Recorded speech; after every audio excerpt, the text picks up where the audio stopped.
Naku po, meron daw namumuong tensyon sa pagitan ng militar at ng DND Secretary Teodoro, mga tol, no? Pero yan ay pinabulaanan ng AFP. Saan kaya nagsimula itong usok na to, mga tol? Kasi di ba may kasabihan, pag may usok, may apoy. Well, totoo kaya yan, mga tol? Alamin natin, samahan ninyo ako.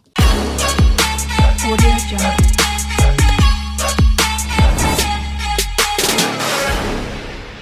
Alright, mula rito sa PTV Philippines, mga kapatid, panonoorin natin ang isang balita. Pero pinabulaanan na daw ng AFP ang mga kumakalat na bali-balita o chismis na umano'y tensyon sa pagitan ng militar at ni DND Secretary Gibo Teodoro. Panoorin natin to, mga tol. Pinabulaanan ng Armed Forces of the Philippines na may namumuong tensyon sa pagitan ng militar at ni Defense Secretary Gilberto Teodoro So, hindi daw totoo. Jr. Yan ang ulat ni Patrick De Jesus. Pero saan kaya nagsimula yung mga ganong mga bali-balita? Kasi ako, mga tol, naniniwala pa rin ako doon sa mga kasabihan na ganon di ba? Pero meron din namang gumagawa lang ng kwento at nagpapakalat ng mga ganong klaseng information para gibain, para sirain ang moral, lalong-lalo na kung meron silang agenda, meron silang masamang balak. Kumbaga, halimbawa yung mag-best friend for example, ikaw, gusto mo silang pag-awayin kahit talagang walang issue sa kanilang dalawa. Pwedeng-pwede mong gawan. Maliban na lang, mga tol, kung meron silang sariling bait, kasi ang madaling napapaniwala ng mga ganong mga klaseng akusasyon is yung mga walang sariling bait. Nagagalit agad-agad nang hindi man lang inaalam muna ang buong katotohanan. That is a joke that should be laughed at and not replied to. Ooh.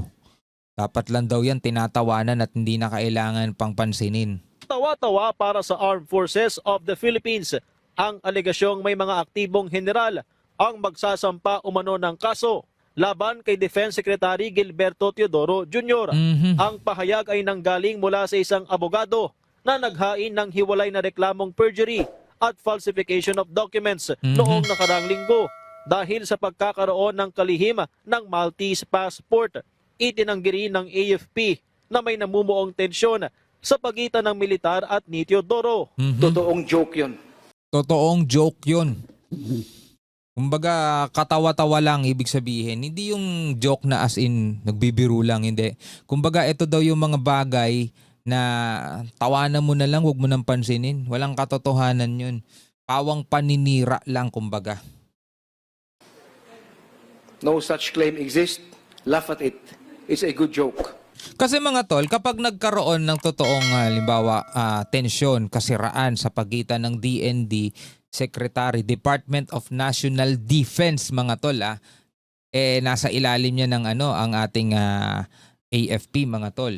Kapag nagkaroon ng tensyon, 'di ba, pwedeng masira ang chain of command, mga tol. Sino ang mga makikinabang? 'Di ba? Sino? Alam naman natin, mga tol, unang-una dito sa politika rito sa Pilipinas. 'Di ba? Noon pa man, marami nang nananawagan na kailangan na daw mag-aklas, kumilos na ang sandatahang lakas para makialam na sa politika, which is napakagulo na nga, gusto pa nilang guluhin . So pwedeng ganun, mga tol, ang intensyon ng gustong sumira o gustong bumaklas dito sa kaisahan ng ating sandatahan. Kasi nga gusto nila, labas sila dyan sa usaping politika. Ngayon, isa pa sa mga pwedeng makinabang, mga tol, di yung mga bansa na gustong manaig ang kanilang hangarin na maangkin o masakop yung mga teritoryong hindi naman kanila. Dati nang nilinaw ng Department of National Defense na renounce na ang Maltese passport ni Teodoro nang maghain ito ng Certificate of Candidacy sa pagkasenador noong 2022 elections. Inihayag naman ng AFP. Buti nga hindi naging senator ito si Gibo . Kasi kung naging senator to si Gibo, isa siya sa mga dun. Isa siya ngayon sa mga ewan natin kung saan siya papanig, kung dito ba sa left o sa right. No? Hindi natin alam kung saan siya papanig doon at baka doon mabilis madudungisan talaga pangalan niya doon. Kasi dito as DND Secretary, at least dito hiwalay siya sa politika. Oo, hiwalay sa politika to, mga tol. No, part pa rin ng government, pero at least andirito siya sa side na pagdepensa sa ating bansa. Nandun siya sa side na yun. At pwede niyang makuha ang kalooban ng mga Pilipino kapag naipapakita niya sa ating lahat sa sambayanan na seryoso sila na ipaglaban yung karapatan ng ating bansang Pilipinas at hindi tayo nagpapaalipin o nagpapadala na lang sa udyok o mga inuutos sa atin ng ibang bansa. Diba?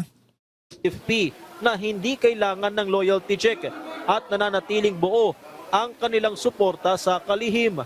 We will not dignify baseless and unverified allegations that seek to drag our institution into matters that are driven by personal motives. Oh, mga personal motives, 'di ba? Mga motibo kung bakit nila gustong mangyari yung mga ganitong kasiraan. Tulad nga ng sinabi ko kanina, sino-sino ba mga makikinabang diyan?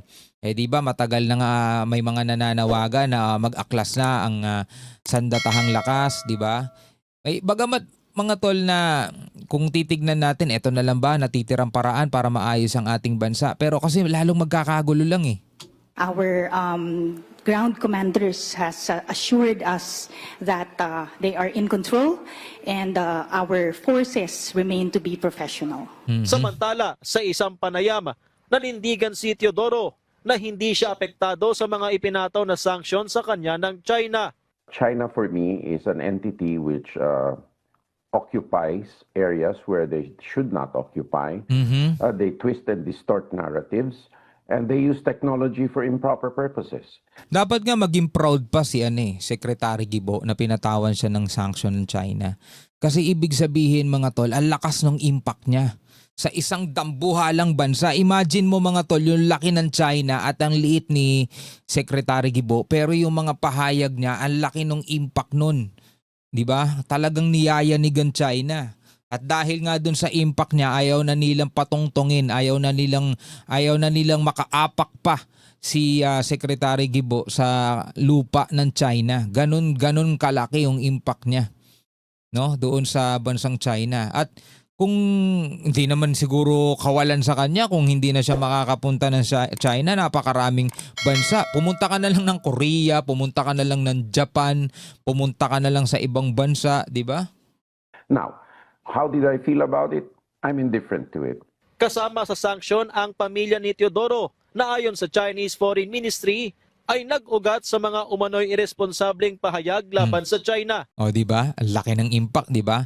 Ang lakas ng impact niya. Nagbabawalan silang mga tungtong ng mainland China, Hong Kong at Macau at hindi rin pinapayagan ang transaksyon sa anumang grupo at individual doon. Ay ka na lang, punta ka na lang ng ibang bansa. Dami-dami magagandang bansa, di ba? At least doon hindi sila kumakain ng aso. At least doon kasi sa China mga tol, meron nata silang tinatawag na dog festival. Yung talagang napakaraming aso kakatayin nila. Patrick De Jesus. No?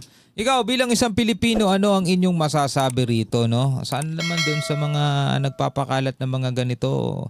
Huwag na ninyo sanang gambalain yung AFP, hayaan nyo silang magtrabaho ng sarili nila. Huwag na natin silang idamay pa sa politika rito sa Pilipinas. Ay, naku po. Comment na lamang kayo mga tol sa ibaba. Hanggang sa muli.